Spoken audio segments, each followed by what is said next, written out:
श्री परमात्मने नमः। ओं वासुदेवाय नमः। ओं व्यासदेवाय नमः। ओं जगन्नाथदासाय नमः। हे माँ सरस्वती तमें कंठरे बस, माँ कंठरे बस। अतिबड़ी जगन्नाथ दास रचित श्रीमद् भागवत महापुराणर एकादश स्कंधर त्रयोदश अध्याय आज आम पाठ करवा। यही अध्याय सत्संगर महिमा एवं कर्म और कर्म त्यागर विधि कथा वर्णना करा जाइछि। तो आसंतु वर्तमान यही अध्याय आम आरंभ करवा। यार प्रथम भाग में पद्यांतरी एवं द्वितीय भाग में यार व्याख्या शुणा। तो चलतु आरंभ करवा। त्रयोदश अध्याय।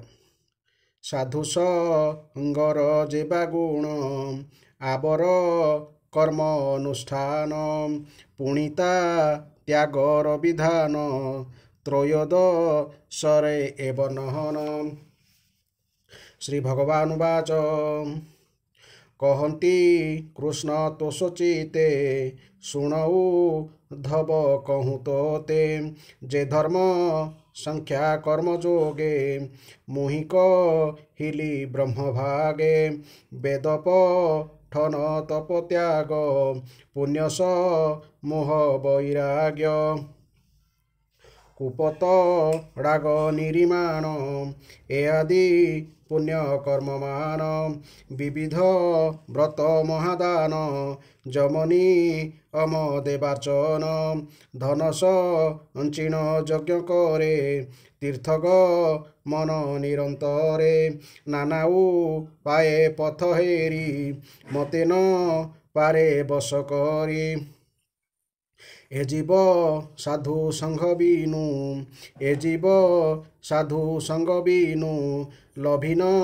पारे मोर तनु सर्वकु संग दोष हरे जे नित्य साधु संग करे जे अबा पतित पामर सत्संगे तरे भव घोर दैत्यदा नव खग मृग गंधर्व अपसरा नाग सिद्धचारण विद्याधर यक्ष गुई हक जे किन्नर स्त्री शूद्र पतित चांडाले तरिले साधु संग मेले स्वभावे रज तमे थांती साधु संग में मते पांती उद्धव कहूँ तो अग्रते सत्संगे तरी गले जेते पूर्वे जे वृष पर्वावली तरिले साधु संगे मिली बाणम यजे विभीषण सुक्रिजा बव हनुमान गजज टायु तुलाधार प्रह्लाद वृत्र जे असुर लुब्धक कंसर कुबुजी सत्संगे मोर पादे भजी यज्ञका मिनी ब्रज नारी ए साधु संगे गले तरी स्वभावे स्त्री जन्म होती वेदपुराण न जानती महांत न करती सेवा से न पूजंती यज्ञ देवा केवल साधु संग फले मते पाइले अंत काले जार पुरुष भावे मते नित्य भाविले अंतर्गते एणु तरिले ब्रज नारी आनंदे कहिले मुरारी वृक्षसु रवि नाग मृग साधु संगमे मोक्ष जोग भक्ति बले साधु मेले मते पाइले अंत काले जोगींद्र गणे मुनि गणे ध्याने चिंतन्ति मो चरणे न पाई सांख्य जोगे फूटी विविध व्रत दान कोटि ए आदि चित्त वैराग्ये संन्यास भावे सर्वत्यागे उपाय करी नाना मते से मते लभिबे केमते ଯେ ସାଧୁ ସଙ୍ଗଙ୍କୁ କରଇ ସେତରେ ଭକ୍ତି ଭାବ ପାଇ ଉଦ୍ଧବ ସାଧୁ ସଙ୍ଗ କରି ମାୟାତ ରିଲେ ଗୋପନାରୀ ଅକ୍ରୂର ଯେତେବେଳେ ମୋତେ ମଥୁରା ଘେନି ଗଲା ରଥେ ରାମସ ଗତେ ମୋତେ ଦେଖି ସକଳ ସଂସାର ଉପେକ୍ଷୀ ମୋର ବି ଯୋଗେ ବ୍ରଜନାରୀ ଶୋକସା ଗରେ ଜ୍ଞାନ ହାରି ମୋର ଚରଣେ ଅନୁରାଗେ ଚିତ୍ତବୁ ରାଇ ପ୍ରେମ ଭାବେ ଧରିନ ପାରି ହୃଦମନ ଶୂନ୍ୟ ଦେଖିଲେ ତ୍ରିଭୁବନ ରାସଉ ଛବେ ମୋର ସଙ୍ଗେ ଯେତେର ଜନି ବନ ଭାଗେ ବଞ୍ଚିଲେ ଗୋପର ତରୁଣୀ ତିଳାର୍ଦ୍ଧ ପ୍ରାୟ ତାହା ମଣି ଏକର ଜନି ମୋ ବିଯୋଗେ ମଣିଲେ କୋଟି କଳ୍ପ ଯୋଗେ ମୋ ବିନୁ ନ ଜାଣନ୍ତି ଆନ ମୋ ପାଦେ ତନୁ ମନ ପ୍ରାଣ ନିବେଦି ଆତ୍ମା ପାଶୋରିଲେ ରାତ୍ରଦି ବସ ନ ଜାଣିଲେ ନ ଜାଣି ଇହ ପରସ୍ଥାନ ଦେଖନ୍ତି ତ୍ରିଭୁବନ ଶୂନ୍ୟ ସେ ଯେହ୍ନେ କରନ୍ତି ମୋ ସେବା ତହିଁକି ଉପଲକ୍ଷ ଦେବା ଯେହ୍ନେ ଗହନ ଘୋର ବନେ ସମାଧି ବସି ଯୋଗୀ ଜନେ ଦେହ ସଂସାର ପାଶୋରନ୍ତି ନିର୍ମଳ ଜ୍ଞାନେ ଦେଇ ମତି ଦେଖ ଏ ଯେତେ ନଦ ନଦୀ ପ୍ରବାହେ ମିଳନ୍ତି ଜଳଧି ଲବଣ ଜଳେ ସେ ମିଶନ୍ତି ସ୍ୱନାମ ରୂପ ପାଶୋରନ୍ତି ଗୋପକା ମିନି ସେହି ମତେ ମନବ ଚନ ଦେଇ ମତେ ଦେହ ସଂସାର ପାଶୋରିଲେ ଜନ୍ମମ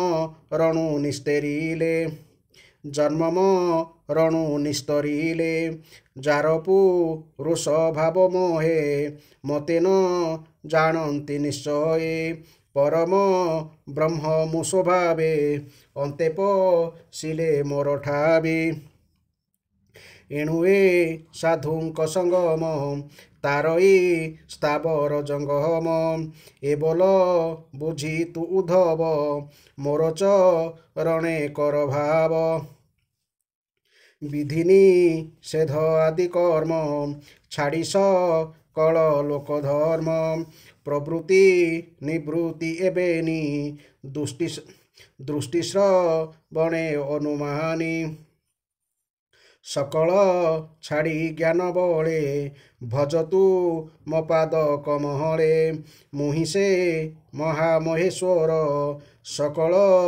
ଆତ୍ମା ମୋ ଗୋଚର ତୁ ଏକ ଭାବେ ଯେବେ ଭାବୁ ଏ ଘୋର ସଂସାର ତରିବୁ ଶରଣ ପଶ ମୋର ପାଦେ ନ ଡର ବିଷୟା ବିଷାଦେ ଯେ ମୋର ଚରଣ ଚିନ୍ତଇ ସଂସାରେ ତାର ଭୟ ନାହିଁ ଏମନ୍ତ ଗୋବିନ୍ଦର ବାଣୀ ଉଦ୍ଧବ ଭୟ କଲା ଶୁଣି କୃଷ୍ଣ ଚରଣ ତଳେ ପଡ଼ି ବୋଲୋଇ ବେନି କର ଯୋଡ଼ି ଉଦ୍ଧବ ଉବାଚ ଭୋନାଥ ତୋହର ବଚନ ଶୁଣି ସଂଶୟ ମୋର ମନ ତୁ ମତେ କଥା ଅନୁସାରେ ବୋଇଲୁ କର୍ମ ତେଜିବାରେ ପୁଣି ବୋଇଲୁ ଭଜ ମତେ ଏଣୁ ମୁଁ ଭ୍ରାନ୍ତି କଲି ଚିତେ କି କର୍ମ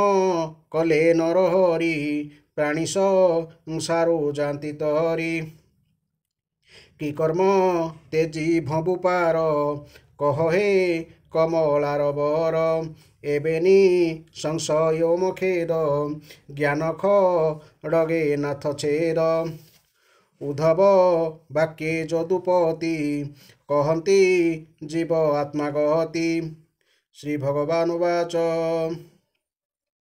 ଶୁଣ ହେ ଭକତ ନିପୁଣ ଏ ଜୀବ ସ୍ୱଭାବେ ନିର୍ଗୁଣ ଈଶ୍ୱର ନିରଞ୍ଜନ ଏହି ମାୟାସ ୟଳେ ଦେହ ବହି ଜେଣୁଅ ବିଦ୍ୟା ବନ୍ଧ ତାର ଏଘେନି କର୍ମେ ଅଧିକାର ବିଧିନି ସେଧ ଏଣୁ କରି ସୁକର୍ମ କୁକର୍ମ ବିଚାରି ଏଣୁକେ ବଳ ମୋକ୍ଷ ଲାଭେ କର୍ମ କରିବ ଶୁଦ୍ଧ ଭାବେ ଏମନ୍ତେ ସାଧି ଶୁଦ୍ଧ କର୍ମ ଲଭେ ଭକତି ତୁଟେ ଭ୍ରମ ଭକତି ଉପଜୀବ ଯେବେ ଛାଡ଼ିବ ସର୍ବକର୍ମ ତେବେ ଏଭାବେ ଥିଲେ ହେ ଉଦ୍ଧବ କର୍ମଲକ୍ଷିତ ଶୁଭାଶୁଭ ଜୀବର ନୁହଁ ବନ୍ଧନ କହିଲେ ଶ୍ରୀମଧୁସୂଦନ ଏବେ ତୁ ଶୁଣ ମୋ ବିଚାର ଜୀବ ଆତ୍ମାର ମୋକ୍ଷଦାର ଏ ଜୀବ ଆତ୍ମା ମହେଶ୍ୱର ସୂକ୍ଷ୍ମ ନିର୍ମଳ ନିରାକାର ପୁରାଣ ପୁରୁଷ ଆଦି ଦେହେ ପ୍ରକାଶେ ଚକ୍ରଭେଦୀ ପ୍ରଥମ ଚକ୍ରେ ସୂକ୍ଷ୍ମ ରୂପ ଦ୍ୱିତୀୟ ପ୍ରକାଶେ ଅଳପ ପ୍ରଥମ ଚକ୍ର ଅର୍ଥାତ୍ ମୂଳାଧାର ଚକ୍ର ଏବଂ ଦ୍ୱିତୀୟ ଚକ୍ର ଅର୍ଥାତ୍ ସ୍ୱାଧିଷ୍ଠାନ ଚକ୍ର ତହୁଁ ଅଧିକ ମଣିପୁରେ ପ୍ରକାଶେ ଅନାହତ ଦ୍ୱାରେ ମୃଣାଳ ସୂତ୍ର ମାର୍ଗେ ଜ୍ୟୋତି ଧ୍ୟାନ ଅଭ୍ୟାସେ ଯାହା ଚିନ୍ତି ଚକ୍ରପ ବନ ମହାବଳୀ ମନପ ବନ ସଙ୍ଗେ ତୋଳି ବିଶୁଦ୍ଧ ଚକ୍ର ରନ୍ଧ୍ର ଦେଶେ ଆସନ ଦୃଢ଼ ବନ୍ଧ ପାଶେ ପ୍ରାଣକୁ ବ୍ରହ୍ମରନ୍ଧ୍ରେ ଥୋଇ ନିଶ୍ଚଳ ଧ୍ୟାନେ ମନ ଦେଇ ତେବେ ତୁ ଦେଖିବୁ ସାକ୍ଷାତେ ଆତ୍ମାର ରୂପ ଦୃଷ୍ଟି ମାତ୍ରେ ଅଗ୍ନି ଯେ ଶନେ ଥାଏ ଶୂନ୍ୟେ କେବଳ ଉଷ୍ମ ଅନୁମାନେ ଲୌହପାଷାଣ ଘର୍ଷଣ ସଂଯୋଗେ ଉଠେ ଅଗ୍ନିକଣ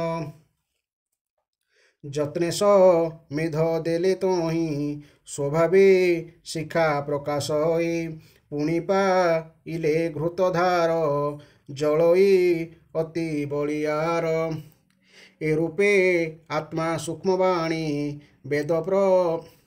ବେଦବଚନ ପରିମାଣୀ ଏ ଷଡ଼ ଚକ୍ର ଭେଦି ସ୍ଫୁରେ ଶବଦ ଦ୍ୱାଦଶ ପ୍ରକାରେ ଏ ଅନାହତ ପୁରେ ସ୍ଥିତି ଜୀବ ଆତ୍ମାର ତତ୍ତ୍ୱଗତି ଏ ଜୀବ ସୃଷ୍ଟି ପ୍ରକରଣେ ଯେ ଏକାଦଶ ଇନ୍ଦ୍ରିଗଣେ କେ ଜ୍ଞାନ ମାର୍ଗରେ ସଞ୍ଚରେ କେ କର୍ମ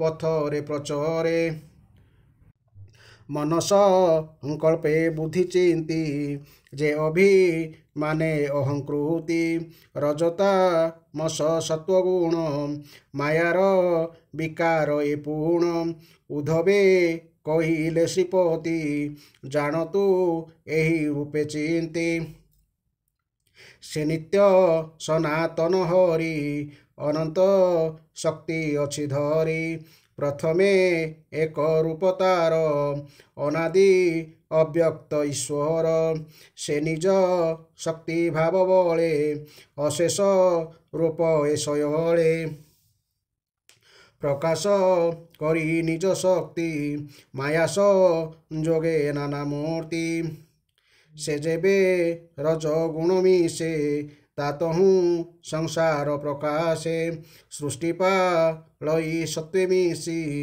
ତାମସ ଯୋଗେ ତାହା ନାଶି ଈଶ୍ୱର ମାୟା ଲୀଳା କରି ଖେଳଇ ଜଗତ ଆବୋହରି ସେ ଏକ ରୂପ ଭଗବାନ ତା ତହୁଁ ସୃଷ୍ଟି ନୁହେଁ ଭିନ୍ନ ସୂତ୍ରେ ପାଷାଣ ଗୁନ୍ଥି ଯେହ୍ନେ ସୂତ୍ରେ ବସନ ଅନୁମାନେ ପାଷାଣ ଅର୍ଥାତ୍ ରତ୍ନ ମାଳିଦାନୀ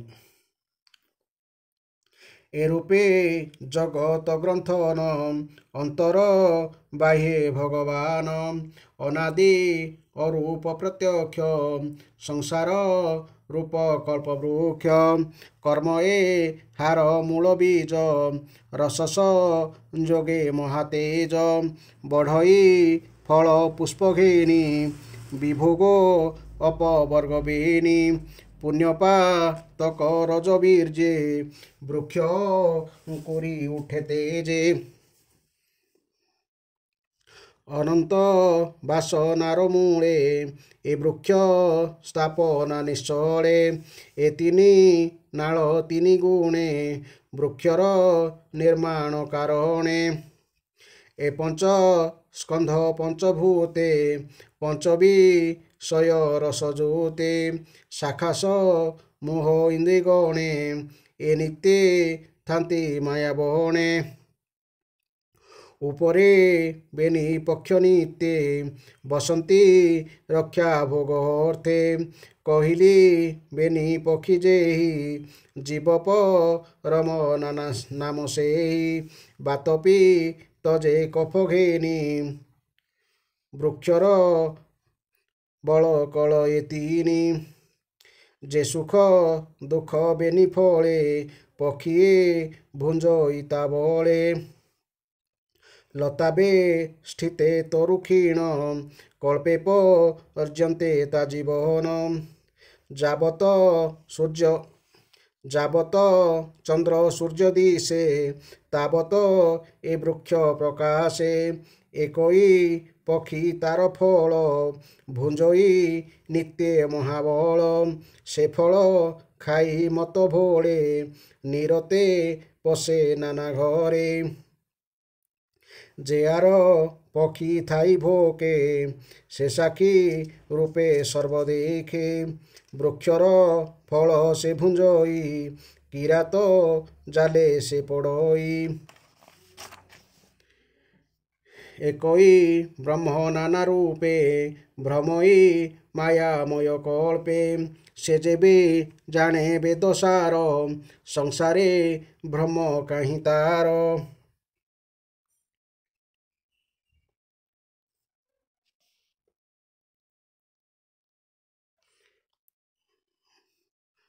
ସଂସାରେ ଭ୍ରମ କାହିଁ ତାର ଅର୍ଥାତ୍ ସଂସାର ବୃକ୍ଷରେ ଗୋଟିଏ ସୁଖ ଫଳ ଓ ଗୋଟିଏ ଦୁଃଖର ଫଳ ଫଳେ ଦୁଃଖ ଫଳକୁ ଗୁଧ୍ରତୁଲ୍ୟ ବା ବିଷୟାସକ୍ତମାନ ଖାଆନ୍ତି କିନ୍ତୁ ସୁଖ ଫଳକୁ ହଂସତୁଲ୍ୟ ବିବେକବାନ ବିଷୟ ବିରାଗୀ ସନ୍ନ୍ୟାସୀମାନେ ଖାଆନ୍ତି ଏହି ବୈରାଗୀମାନେ ଗ୍ରାମ ସୁଖ ଛାଡ଼ି ମୋକ୍ଷ ସୁଖ ଭୁଞ୍ଜନ୍ତି ଏହା ତୁ ବୁଝି ଏ ଉଦ୍ଧବ ଉତ୍ତମ ଗୁରୁ ପାଦେ ସେବ ଭକ୍ତିକୁ ଠାରେ ଦୁର୍ବାସନା ଛେଦତୁ ଗୁରୁ ବାକ୍ୟ ସିନା ଆତ୍ମାକୁ ଜାଣି ସାବଧାନେ ଗୁରୁ ବଚନ ଅନୁମାନେ ସାଧନ କର୍ମ ଛାଡ଼ି ଚିତେ ଭଜତୁ ମୋର ପାଦଗତେ କହଇ ବିପ୍ର ଜଗନ୍ନାଥ ଶ୍ରୀ ଏକାଦଶେ ଭାଗବତ ଜୀବର ଗତି ଅନୁଭବ ଉଦ୍ଧବେ କହିଲେ ମାଧବ ଏ ବ୍ରହ୍ମ ପ୍ରେମ ତରଙ୍ଗିଣୀ ସୁଜନେ ତର ଏହା ଶୁଣି ଇତି ଶ୍ରୀମଦ୍ଭାଗବତେ ମହାପୁରାଣେ ପରମହଂସା ସହିତାୟାଂ ଏକାଦଶ ସ୍କନ୍ଧେ ଭଗବଦ୍ ଉଦ୍ଧବ ସମ୍ବାଦେ ସାଧୁସଂଘ ଫଳାଦି ବର୍ଣ୍ଣନ ନାମ ତ୍ରୟୋଦଶୋଧ୍ୟାୟ। ବର୍ତ୍ତମାନ ଏହି ଅଧ୍ୟାୟରେ ଆମେ ବ୍ୟାଖ୍ୟା ଶୁଣିବା ବହୁତ ସୁନ୍ଦର ଗୋଟେ ଅଧ୍ୟାୟ ନିଶ୍ଚୟ ଶେଷ ପର୍ଯ୍ୟନ୍ତ ଶୁଣିବା। ଭଗବାନ ଶ୍ରୀକୃଷ୍ଣ ଉଦ୍ଧବକୁ କହିଲେ ପ୍ରିୟ ଉଦ୍ଧବ ସତ୍ସଙ୍ଗର ମହିମା ବଡ଼ ଅଦ୍ଭୁତ ସତ୍ସଙ୍ଗ ହେଉଛି ଏକ ଶ୍ରେଷ୍ଠ ସାଧନା ମୋର ଭକ୍ତ ସତ୍ସଙ୍ଗ ଦ୍ୱାରା ମୋତେ ଯେପରି ପାଇପାରନ୍ତି ଅନ୍ୟ କୌଣସି ସାଧନ ଦ୍ୱାରା ସେପରି ପାଇପାରନ୍ତି ନାହିଁ। ଯୋଗ ସାଂଖ୍ୟ ଧର୍ମ ସ୍ୱାଧ୍ୟାୟ ତପ ତ୍ୟାଗ ଇଷ୍ଟପୂର୍ତ୍ତ କର୍ମ ବା ଯାଗଯଜ୍ଞ କୂଅ ପୋଖରୀ ଆଦି ଖୋଳାଇବା ଦକ୍ଷିଣା ବ୍ରତ ଯଜ୍ଞ ବେଦର ରହସ୍ୟମୟ ମନ୍ତ୍ର ତୀର୍ଥ ନିୟମ ଯମ ଆଦି ଯେତେ ସବୁ ଉପାୟ ଅଛି ସେସବୁ ଦ୍ୱାରା ମୋତେ ସହଜରେ ପାଇ ହୁଏ ନାହିଁ ଅଥଚ ସତ୍ସଙ୍ଗ ଦ୍ୱାରା ମୁଁ ସହଜରେ ମିଳିଯାଏ। ଏହାର କାରଣ ହେଲା ସତ୍ସଙ୍ଗ ଦ୍ୱାରା ସକଳ ପ୍ରକାର ଆସକ୍ତି ନଷ୍ଟ ହୋଇଯାଏ। ଆସକ୍ତି ନଷ୍ଟ ହୋଇଗଲେ ମୋ ପ୍ରତି ଭକ୍ତି ବଢ଼ିଯାଏ। ସତ୍ସଙ୍ଗୀ ମୋତେ ସହଜରେ ପାଇଯାଆନ୍ତି। ହେ ନିଷ୍ପାପ ଉଦ୍ଧବ, ପ୍ରତ୍ୟେକ ଯୁଗରେ ସତ୍ସଙ୍ଗ ଦ୍ୱାରା ହିଁ ଦୈତ୍ୟ, ରାକ୍ଷସ, ପଶୁ, ପକ୍ଷୀ, ଗନ୍ଧର୍ବ, ଅପ୍ସରା, ନାଗ, ସିଦ୍ଧ, ଚାରଣ, ଗୁହ୍ୟକ ଓ ବିଦ୍ୟାଧରମାନେ ମୋତେ ପାଇପାରିଛନ୍ତି। ମନୁଷ୍ୟମାନଙ୍କ ମଧ୍ୟରେ ବୈଶ୍ୟ, ଶୂଦ୍ର, ସ୍ତ୍ରୀ ଓ ଅତ୍ୟଞ୍ଚ ଆଜି ରଜଗୁଣୀ ତମଗୁଣୀ ପ୍ରକୃତିର ବହୁ ଜୀବ ସତ୍ସଙ୍ଗ ଦ୍ୱାରା ମୋର ପରପଦ ପାଇଛନ୍ତି। ବୃତ୍ରାସୁର, ପ୍ରହ୍ଲାଦ, ବୃଷପର୍ବା, ବଳି, ବାଣାସୁର, ମୟଦାନବ, ବିଭୀଷଣ, ସୁଗ୍ରୀବ, ହନୁମାନ, ଜାମ୍ବବାନ, ଗଜେନ୍ଦ୍ର, ଜଟାୟୁ, ତୁଳାଧାର ବୈଶ୍ୟ, ଧର୍ମବ୍ୟାଧ, କୁବୁଜା, ବ୍ରଜର ଗୋପୀଗଣ, ଯଜ୍ଞ ପତ୍ନୀଗଣ ଏବଂ ଅନ୍ୟ ବିଭିନ୍ନ ଲୋକ ମଧ୍ୟ ସତ୍ସଙ୍ଗ ପ୍ରଭାବରେ ହିଁ ମୋତେ ଲାଭ କରିପାରିଛନ୍ତି। ସେମାନେ ବେଦ ଅଧ୍ୟୟନ କରିନଥିଲେ କି ବିଧିପୂର୍ବକ ମହାପୁରୁଷମାନଙ୍କର ଉପାସନା କରିନଥିଲେ। ସେମାନେ କୌଣସି ପ୍ରକାର ବ୍ରତ ଓ ତପସ୍ୟା ବି କରିନଥିଲେ। ସେମାନଙ୍କ ପରି ଅନ୍ୟ ବହୁ ଲୋକେ ବି କେବଳ ସତ୍ସଙ୍ଗ ପ୍ରଭାବରେ ହିଁ ମୋତେ ପାଇପାରିଛନ୍ତି। ଗୋପୀମାନେ, ଗାଈମାନେ, ଜାମଳାଜୁନ ବୃକ୍ଷ, ବ୍ରଜର ହରିଣ ଆଦି ପଶୁ ଏ ସମସ୍ତେ ଭାବ ଦ୍ୱାରା ହିଁ ମୋତେ ପାଇଗଲେ। ଏମାନଙ୍କ ଛଡ଼ା କାଳିଅ ନାଗ ପରି ମୂଢ଼ ବୁଦ୍ଧି ପ୍ରାଣୀ ମଧ୍ୟ ମୋତେ ପାଇଗଲା। ଏହିପରି ଅନ୍ୟାନ୍ୟ ବହୁ ଜୀବ ମଧ୍ୟ ଥିଲେ, ଯେଉଁମାନେ କି କେବଳ ପ୍ରେମପୂର୍ଣ୍ଣ ଭାବ ଦ୍ୱାରା ହିଁ ଅନାୟାସରେ ମୋତେ ପାଇଯାଇ କୃତକୃତ୍ୟ ହୋଇଗଲେ। ହେ ଉଦ୍ଧବ, ବଡ଼ ବଡ଼ ପ୍ରଯତ୍ନଶୀଳ ସାଧକ ଯୋଗ, ସାଂଖ୍ୟ, ଦାନ, ବ୍ରତ, ତପସ୍ୟା, ଯଜ୍ଞ, ବେଦ ବ୍ୟାଖ୍ୟା, ସ୍ୱାଧ୍ୟାୟ, ସନ୍ନ୍ୟାସ ଆଦି ଉପାୟ ଦ୍ୱାରା ମୋତେ ପାଇପାରନ୍ତି ନାହିଁ, କିନ୍ତୁ ସତ୍ସଙ୍ଗ ଦ୍ୱାରା ମୋତେ ପାଇବା ସୁଲଭ ହୋଇଯାଏ। ହେ ଉଦ୍ଧବ, ଗୋପୀମାନଙ୍କର ହୃଦୟ ପ୍ରଗାଢ଼ ପ୍ରେମ ହେତୁ ମୋର ଅନୁରାଗର ରଙ୍ଗରେ ରଞ୍ଜିତ ହୋଇ ରହିଥିଲା। ଭାଇ ବଳରାମଙ୍କ ସହିତ ଅକ୍ରୂର ମୋତେ ମଥୁରା ନେଇ ଆସିବା ବେଳେ ମୋ ବିଚ୍ଛେଦରେ ଦାରୁଣ ଦୁଃଖରେ ସେମାନେ ଏତେ ବ୍ୟାକୁଳ ହୋଇଯାଇଥିଲେ ଯେ ମୋ ଛଡ଼ା ଅନ୍ୟ କୌଣସି ବସ୍ତୁ ସେମାନଙ୍କୁ ସୁଖୀ କରାଇ ପାରିଲା ନାହିଁ। ତୁମେ ଜାଣ ଯେ ମୁଁ ହିଁ ହେଉଛି ସେମାନଙ୍କର ଏକମାତ୍ର ପ୍ରିୟତମ। ମୁଁ ବୃନ୍ଦାବନରେ ଥିବାବେଳେ ସେମାନେ ମୋ ସହିତ ଗୋଟିଏ ଗୋଟିଏ ରାତି କ୍ଷଣଟିଏ ପରି ସୁଖରେ ବିତାଇ ଦେଉଥିଲେ। ରାସଲୀଳାର ବହୁ ରାତ୍ରି ସେମାନେ ଏପରି ବିତାଇ ଦେଇଥିଲେ। କିନ୍ତୁ ହେ ଉଦ୍ଧବ, ମୋର ବିରହରେ ସେମାନେ ଗୋଟିଏ ଗୋଟିଏ ରାତି ଗୋଟିଏ ଗୋଟିଏ କଳ୍ପ ପରି ବଡ଼ କଷ୍ଟରେ ବିତାଉଥିଲେ। ସେହି ଗୋପୀମାନଙ୍କର ମୋଠାରେ ଏତେ ଅତୁଟ ପ୍ରେମ ରହିଥିଲା ଏବଂ ସେମାନଙ୍କର ଚିତ୍ତ ମୋଠାରେ ଏତେ ଦୃଢ଼ ଭାବରେ ଲାଗିଯାଇଥିଲା ଯେ ସେମାନଙ୍କର ସ୍ମୃତିରେ ମୋ ଭିନ୍ନ ଅନ୍ୟ କିଛି ବି ସ୍ଥାନ ପାଇପାରିନଥିଲା। ସେମାନଙ୍କର ଭାବନା ମୋଠାରେ ଏତେ ପ୍ରଗାଢ଼ ରୂପରେ ଆବିଷ୍ଟ ହୋଇଯାଇଥିଲା ଯେ ସେମାନଙ୍କର ନିଜର ଦେହ ଜ୍ଞାନ ମଧ୍ୟ ରହୁନଥିଲା। ଏପରିକି ଇହଲୋକ, ପରଲୋକ ଏବଂ ଆତ୍ମୀୟ ସ୍ୱଜନଙ୍କ କଥା ମଧ୍ୟ ମନେ ରହୁନଥିଲା। ମୁନିମାନେ ସମାଧିସ୍ଥ ହୋଇଗଲେ ଯେପରି ସବୁକିଛି ଭୁଲିଯାଇ ପରମାତ୍ମାଙ୍କ ସହିତ ଏକାକାର ହୋଇଯାଆନ୍ତି, ସମୁଦ୍ରରେ ପଡ଼ିଗଲେ ନଦୀ ଯେପରି ନିଜର ନାମରୂପ ହଜାଇ ଦିଏ, ସେମାନେ ସେହିପରି ମୋ ଭାବନାରେ ଆତ୍ମହରା ହୋଇଯାଇଥିଲେ। ହେ ଉଦ୍ଧବ, ସେମାନଙ୍କ ମଧ୍ୟରୁ ବହୁ ଗୋପୀ ତ ମୋର ବାସ୍ତବ ସ୍ୱରୂପକୁ ଜାଣିନଥିଲେ। ସେମାନେ ମୋତେ କେବଳ ନିଜର ପ୍ରିୟତମ ବୋଲି ଜାଣିଥିଲେ ଏବଂ ଯାର ଭାବରେ ମୋ ସହିତ ମିଳନର ଆକାଂକ୍ଷା କରୁଥିଲେ। ସେହି ସାଧନାହୀନା ଶତ ଶତ ସହସ୍ର ସହସ୍ର ଅବଳା କେବଳ ମୋ ସଙ୍ଗରେ ପ୍ରଭାବରେ ମୋତେ ଅର୍ଥାତ୍ ପରମ ବ୍ରହ୍ମକୁ ପାଇଗଲେ। ତେଣୁ ହେ ଉଦ୍ଧବ, ତୁମେ ପ୍ରବୃତ୍ତି, ନିବୃତ୍ତି, ଇହଲୋକ ଓ ପରଲୋକ ସମ୍ବନ୍ଧରେ ଶୁଣିଥିବା ସମସ୍ତ ବିଷୟ ତଥା ଏସବୁ ସହିତ ସମ୍ବନ୍ଧିତ ସକଳ ପ୍ରକାର କର୍ମ ତ୍ୟାଗ କରିଦେଇ ସମସ୍ତ ପ୍ରାଣୀଙ୍କର ଆତ୍ମସ୍ୱରୂପ ଏକମାତ୍ର ମୋଠାରେ ହିଁ ଅନନ୍ୟ ଭାବରେ ଶରଣାଗତ ହୋଇଯାଅ। ତାହେଲେ ତୁମର ଆଉ ଭୟ ରହିବ ନାହିଁ। ଉଦ୍ଧବ କହିଲେ, ହେ ଯୋଗେଶ୍ୱରମାନଙ୍କର ଈଶ୍ୱର, ମୁଁ ତ ଆପଣଙ୍କର ଅମୃତମୟ ବାଣୀ ଶୁଣୁଛି, କିନ୍ତୁ ମୋ ମନର ସଂଶୟ ଦୂର ହେଉନାହିଁ। ମୁଁ ସ୍ୱଧର୍ମ ପାଳନ କରିବା ଉଚିତ ନା ସବୁକିଛି ଛାଡ଼ିଦେଇ ଆପଣ ଶରଣ ଗ୍ରହଣ କରିବା ଉଚିତ, ଏ ବିଷୟରେ ମୋ ମନରେ ଭ୍ରମ ଉପୁଜିଛି। ତେଣୁ କୃପା କରି ଏ ବିଷୟଟି ଭଲ ରୂପେ ବୁଝାଇ ଦିଅନ୍ତୁ। ଭଗବାନ କହିଲେ, ପ୍ରିୟ ଉଦ୍ଧବ, ଏକମାତ୍ର ପରମେଶ୍ୱର ହିଁ ବିଶ୍ୱ ରୂପରେ ରହିଛନ୍ତି। ପରମାତ୍ମା ହିଁ ସମସ୍ତଙ୍କୁ ଚେତନା ଶକ୍ତି ଓ ଜୀବନୀ ଶକ୍ତି ପ୍ରଦାନ କରନ୍ତି। ତେଣୁ ପରମାତ୍ମା ହିଁ ଜୀବ ରୂପରେ ରହିଛନ୍ତି। ସେହି ପରମେଶ୍ୱର ହିଁ ପ୍ରଥମେ ଅନାହତ ନାଦ ସ୍ୱରୂପ ପାରାବାଣୀ ରୂପରେ ପ୍ରାଣ ସହିତ ମୂଳାଧାର ଚକ୍ରରେ ପ୍ରବେଶ କରନ୍ତି। ତାପରେ ମନୋମୟ ରୂପକୁ ମନରେ ଗ୍ରହଣ କରି ମଣିପୂରକ ଚକ୍ରରେ ପଶ୍ୟନ୍ତୀ ନାମକ ବାଣୀର ସୂକ୍ଷ୍ମ ରୂପ ଧରନ୍ତି ଏବଂ କଣ୍ଠଦେଶରେ ଥିବା ବିଶୁଦ୍ଧ ନାମକ ଚକ୍ରକୁ ଆସି ମଧ୍ୟମା ନାମକ ରୂପକୁ ଧାରଣ କରନ୍ତି। ତାପରେ ମୁଖକୁ ଆସି ଅକାରାଦି ମାତ୍ରା, ସ୍ୱରବର୍ଣ୍ଣ ଆଦି ରୂପରେ ବୈଖରୀ ନାମ ବାଣୀର ସ୍ଥୂଳ ରୂପ ଧାରଣ କରନ୍ତି। ଏଣୁ ଶବ୍ଦ ବ୍ରହ୍ମକୁ ପରମାତ୍ମାଙ୍କର ଅଭିବ୍ୟକ୍ତି ବୋଲି ସ୍ୱୀକାର କରିବା ଆବଶ୍ୟକ। ଆକାଶରେ ଅଗ୍ନି ଉତ୍ତାପ ରୂପରେ ଥାଏ। ତାହାକୁ ବଳପୂର୍ବକ ମନ୍ଥନ କରି କାଠରୁ ପ୍ରକଟ କରାଗଲେ ପ୍ରଥମେ ତାହା ସ୍ଫୁଲିଙ୍ଗ ରୂପେ ବାହାରେ, କିନ୍ତୁ ସେହି ସ୍ଫୁଲିଙ୍ଗକୁ ଇନ୍ଧନ ଯୋଗାଇଦେଲେ ତାହା ପ୍ରଜ୍ୱଳିତ ହୋଇଉଠେ। ଉପରୋକ୍ତ ବାଣୀ ସେହିପରି ସୂକ୍ଷ୍ମ ରୂପରୁ ସ୍ଥୂଳ ରୂପରେ ପ୍ରକଟିତ ହୁଏ। ଏପରି ଭାବରେ ଶବ୍ଦ ବ୍ରହ୍ମ ରୂପରେ ମୁଁ ହିଁ ଅଭିବ୍ୟକ୍ତ ହୋଇଛି। ଅନ୍ୟ କ୍ରିୟାମାନଙ୍କୁ ମଧ୍ୟ ଏହିପରି ମୋର ହିଁ ଅଭିବ୍ୟକ୍ତି ବୋଲି ବୁଝିବା ଆବଶ୍ୟକ। କର୍ମ କରିବା, କହିବା, ଚଳପ୍ରଚଳ କରିବା, ମଳମୂତ୍ର ତ୍ୟାଗ କରିବା, ଶୁଙ୍ଘିବା, ସ୍ୱାଦ ଗ୍ରହଣ କରିବା, ଦେଖିବା, ଛୁଇଁବା, ଶୁଣିବା, ମନରେ ସଂକଳ୍ପ ବିକଳ୍ପ କରିବା, ବୁଦ୍ଧିବଳରେ ହୃଦୟଙ୍ଗମ କରିବା, ଅଭିମାନ କରିବା ଆଦି ଯେତେ ସବୁ କ୍ରିୟା ରହିଛି ଏବଂ ମହତ୍ତତ୍ଵ ତଥା ସତ୍ତ୍ୱ, ରଜ, ତମ ଆଜି ତିନି ଗୁଣର ଯେଉଁ ସବୁ ବିକାର ରହିଛି, ତା ଛଡ଼ା ଯେତେ ଯାହା ଦୃଶ୍ୟ ଜଗତ ରହିଛି ସେସବୁକୁ ମୋର ହିଁ ଅଭିବ୍ୟକ୍ତି ବୋଲି ବୁଝିବା ଆବଶ୍ୟକ। ସେସବୁ ରୂପରେ ମୁଁ ପରମାତ୍ମା ହିଁ ପ୍ରକାଶିତ ହେଉଛି। ପରମାତ୍ମା ହିଁ ତ୍ରିଗୁଣମୟ ବ୍ରହ୍ମାଣ୍ଡ ରୂପୀ ପଦ୍ମ ଉତ୍ପନ୍ନ କରିଛନ୍ତି। ସେହି ନାରାୟଣ ହେଉଛନ୍ତି ଅବ୍ୟକ୍ତ ତଥା ବିଭିନ୍ନ ରୂପରେ ବିଭକ୍ତ ହୋଇ ମଧ୍ୟ ସେ ଏକ। ସେ ହେଉଛନ୍ତି ପୁରାଣ ପୁରୁଷ, ସମସ୍ତଙ୍କର ଆଦିମୂଳ ଏବଂ ସେ ନିଜକୁ ଅନେକ ଶକ୍ତିରେ ବିଭାଜିତ କରି ବହୁ ରୂପ ଧାରଣ କରିଛନ୍ତି। ସେ ସର୍ବତ୍ର ବିଭିନ୍ନ ରୂପରେ ପ୍ରକଟିତ ହେଉଛନ୍ତି। ଭୂମିରେ ବିହନ ବୁଣିଦେଲେ ତାହା ଯେପରି ଅନେକ ରୂପ ହୋଇ ଅଭିବ୍ୟକ୍ତ ହୁଏ, ସେହିପରି ପରମାତ୍ମାଙ୍କର ଉଜ୍ଜୀବନୀ ଶକ୍ତି ପାଇ ଏହି ସମଗ୍ର ବିଶ୍ୱ ଅନେକ ରୂପରେ ପ୍ରକଟିତ ହୋଇଛି। ଏସବୁ ହେଉଛି ସେହି ପରମାତ୍ମାଙ୍କର ହିଁ ଅଭିବ୍ୟକ୍ତି।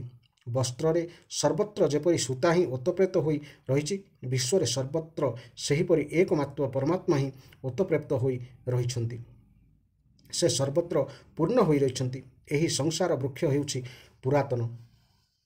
କର୍ମର ପରମ୍ପରା ଅନାଦି କାଳରୁ ଚଳି ଆସୁଛି। ତେଣୁ ସଂସାର ବୃକ୍ଷ ହେଉଛି କର୍ମରୂପ ଏବଂ କର୍ମ ହିଁ ଫୁଲ ଓ ଫଳ ଉତ୍ପନ୍ନ କରେ, ଅର୍ଥାତ୍ କର୍ମ ରୂପରେ ମଧ୍ୟ ସେ ହିଁ ଅଛନ୍ତି। ଏହି ସଂସାର ବୃକ୍ଷର ଦୁଇଟି ବୀଜ ହେଉଛି ପାପ ଓ ପୁଣ୍ୟ। ଏହାର ସତ ସତ ବା କାମନା ରୂପୀ ମୂଳ ରହିଛି। ସତ୍ତ୍ୱ, ରଜ ଓ ତମ ତ୍ରିଗୁଣ ହେଉଛି ଏହାର ତିନୋଟି ମୁଖ୍ୟ ଗଣ୍ଡି। ଏହା ରହିଛି ପଞ୍ଚଭୂତ ରୂପୀ ପାଞ୍ଚଟି ମୁଖ୍ୟ ଶାଖା। ଏଥିରୁ ପାଞ୍ଚ ପ୍ରକାର ରସ, ଶବ୍ଦ, ସ୍ପର୍ଶ, ରୂପ, ରସ ଓ ଗନ୍ଧ ରୂପରେ ପଞ୍ଚେନ୍ଦ୍ରିୟ ବିଷୟ ନିର୍ଗତ ହୁଏ। ଏହାର ରହିଛି 11ଟି ଶାଖା, 10 ଇନ୍ଦ୍ରିୟ, ଏକ ମନ। ଏହି ବୃକ୍ଷରେ ଦୁଇଟି ପକ୍ଷୀ, ଜୀବ ଓ ଈଶ୍ୱର ବସା ବାନ୍ଧି ରହନ୍ତି। ଏହି ବୃକ୍ଷର ରହିଛି 3 ପରସ୍ତ ବକଳ, ବାତ, ପିତ୍ତ ଓ କଫ। ଏହି ବୃକ୍ଷରେ ଦୁଇଟି ଫଳ, ସୁଖ ଓ ଦୁଃଖ ଫଳେ। ଏହି ବୃକ୍ଷ ସୂର୍ଯ୍ୟମଣ୍ଡଳ ପର୍ଯ୍ୟନ୍ତ ବିସ୍ତୃତ ହୋଇଛି। ଶାଗୁଣା ପରି କେବଳ ଦୈହିକ କାମପ୍ରବଣ ବିଶ୍ୱଲୋଲୁପ ଗ୍ରାମ୍ୟ ବା ସାଂସାରିକ ମନୁଷ୍ୟମାନେ, ଅର୍ଥାତ୍ ଅବିଦ୍ୟାକୁ ମହତ୍ତ୍ୱ ଦେଉଥିବା ଲୋକେ ଏହାର ଦୁଃଖ ରୂପ ଫଳଟି ଖାଆନ୍ତି ଏବଂ ନୀର ଛାଡ଼ି କ୍ଷୀର ପାନ କରୁଥିବା ହଂସରୂପୀ ଅରଣ୍ୟବାସୀ ବା ସଂସାର ତ୍ୟାଗୀ ପବିତ୍ରାତ୍ମାମାନେ ଏହାର ସୁଖ ରୂପ ଫଳ ଖାଆନ୍ତି।